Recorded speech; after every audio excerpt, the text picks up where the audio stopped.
I am the Tofu Golem. Please enjoy the video. You'll start by readying both devices. Sign into your Xbox account and ensure remote play or cloud gaming access is enabled. Connect your Chromebook to a stable 5 GHz Wi-Fi or wired Ethernet. Latency kills gameplay, so prioritize low ping. Once done, open Chrome, update it, or install the Xbox Cloud Gaming PWA.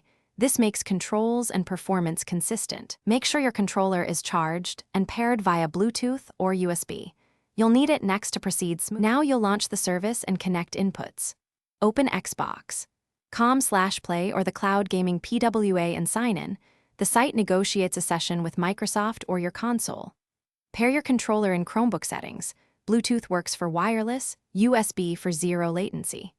Once paired, select either console streaming, if you own an Xbox at home, or a cloud gaming session.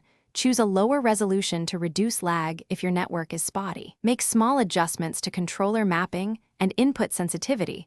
To finish, launch a game and perform immediate input and visual checks.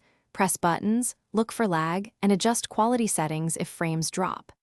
If performance is poor, close background tabs and apps, switch to wired Ethernet or a 5 GHz Wi-Fi band, and move closer to the router to cut latency. If the controller isn't detected, unpair and pair again, try a USB connection, or reboot your Chromebook. These steps resolve most connection glitches and get you back into the game fast. Thanks for watching. Consider subscribing if we helped you today.